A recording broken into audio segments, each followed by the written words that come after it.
Hey, how's it going?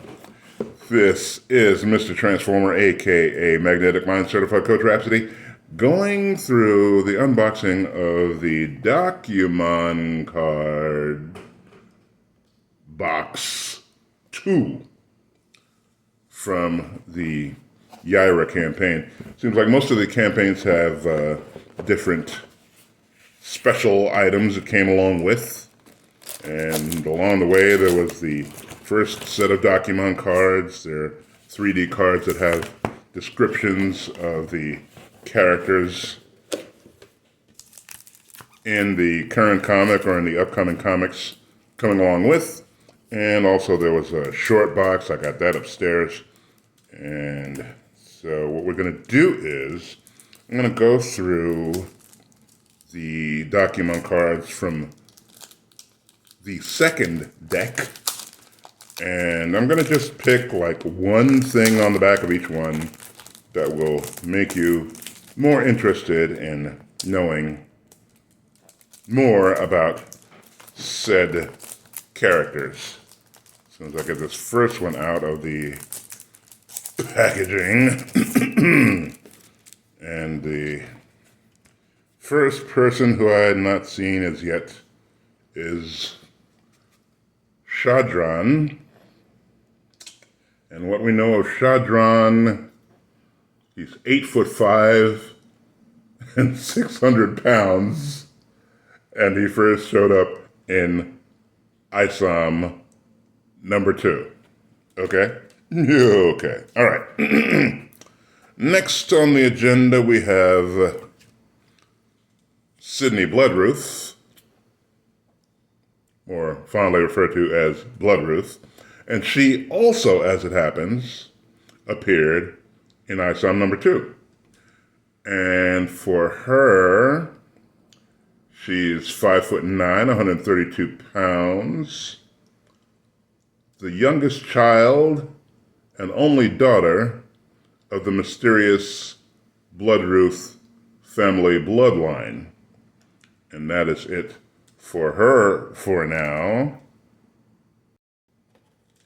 My apologies, I forgot to put my glasses on because I'm in need of spectacles at this point, being nearsighted, if you will, or at least just for reading and reading stuff that's like got smaller font. And next on the agenda, we have Samford Williard. And Samford is 6 feet tall, 205 pounds. And he first appeared in ISOM number 1. And then next on the agenda is Lincoln Eusebio. He is the founder, director of Projexis. And see, the first time we saw him was in ISOM number 2, and he also shows up in Yaira number 1, 6'2", 200 pounds. Now, next on the agenda is this lovely individual. Actually, nothing lovely about him. We're just calling him lovely to be facetious, or facetious if you say it properly. But this dude is just all kinds of ornery. Not a nice guy at all. And that would be Galvin. He's got quite the electric personality, so to speak. Yeah. And he first showed up in ISOM number 1. Galvin is 5'10", 165 pounds. And this accept is extremely dangerous given his commendable powers and Galvin's willingness to lend them to whoever is happy to pay him the most handsomely. Yeah, so that's this cat. And next on the road, through the rogues gallery of sorts, if you will, is we've got good old Billy Bob here. And Billy Bob also first showed up in ISOM #1. He's 6'7" and 420 pounds. The Except, a hillbilly man simply named Billy Bob Quinn,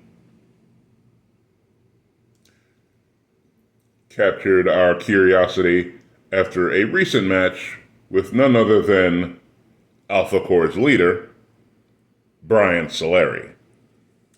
And that's it from him, or enough from him, I should say. And then there's this dude who went quite underestimated.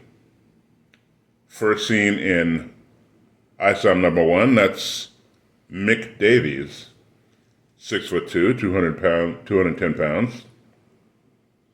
He's the human long arm of the law, if you will. And he has his hands full dealing with the growing Except population of Flores Park and the trouble they bring with them. Alrighty. And let's see, that's the end of that. And last but not least, the last several in the deck. Starting off with, oh, that's perfect that it's ending with who it's ending with, because that's like the perfect segue, and it'll make more sense to you after we get through it. So, before we get to the perfect segue, and it is the perfect segue, before we get there, we have to get here. And this lovely young thing is Stefania. Stefania is 5'6", 101 pounds, and she makes her debut in Yaira #1. And that's all I'm going to say about her. You'll just, well, after you read Yaira #1, she'll just make so much more sense to you. And let's see, next in line, we have the ever popular Altona Daniels. That's Dr. Altona Daniels. She works for Projexis, and we first saw her in ISOM #1. She's Avery's sister, ISOM's sister.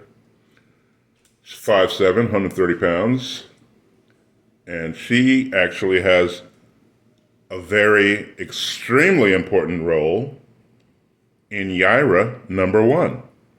And that's all I'm going to say about that. Because when I first saw her, I thought she was just going to be the ongoing damsel in distress, and somebody was always going to have to save her. No. Pick up Yaira #1, find out for yourself. All right. And last but definitely not least, we have Gooding. Think of him as the Rippaverse's answer to Tony Stark. Sorta, kinda, a little bit. So his first name is Cato Gooding, and he's 5'11", 195 pounds. He's a hero for the common man, if you will. During superpowered uncertain times, or an opportunistic businessman with a flair for invention, he just figures out ways, invents stuff to be able to deal with stuff that comes down. It's like he looks out for the people, like you have the people in the city and the people in the outside in the county. He's more taking care of the county people, where all the regular people hang out, not the rich people in Flores Park. But he hires his services out to the people of the county. So that's his thing. And you'll get more about that from him now. because the Gooding book just dropped last week. You need to swing through and pre-order that at ripaverse.com. I'll put the link in the description. And you can pick up one of the 4 covers for Gooding, or pick up all 4 in the I Want It All pack. And with Gooding, the I Want It All pack only costs you like $170 because it's all 4 covers, a t-shirt, and a poster. So yeah, any variation of that you want to go with, you can do that. So I'll leave a link in the description. Go to ripaverse.com, pick up your copy of Yaira #1, pre-order your copy of Gooding, and they also have a discounted package of all of the books. I think it goes for like $170. So you get all 4 copies of each, I believe, and so that's ISOM #1, ISOM #2, Alpha Core, Yaira, and I'm not sure if Gooding's included with that, but I don't know. Anyway, go check it out, ripaverse.com, link in the description. Check it out. It's good stuff. It's a great read. It's a great read. I'm sure it's going to be a great read because they've all been great reads. And, you know, ISOM #1 was pretty much foundation building, and then after that, it just kind of took off and takes off. And it's just so much, it's a palate cleanse from all of the woke garbage that we have been forced to consume or not consume in late day. I don't know if you're anything like me. I've just been prone to looking back to either stuff that I had meant to see before that I just missed, or just stuff that I liked from previously, as opposed to seeing what's out nowadays, because what's out nowadays is just ridiculous. I mean, they're trying to crawl their way out of it with like Inside Out 2, that's good, and they brought out Bad Boys Ride or Die. If it wasn't for the slap, I would have gone and seen it, but I've heard it's a good movie, so if you can get over the slap and you're done punishing Will Smith, feel free to go check that out. Anyway, ripaverse.com. Get your copy of Yaira #1, pre-order your copy of Gooding, and we will speak unto you very, very soon. Until then, bye-bye, everybody. Yeah.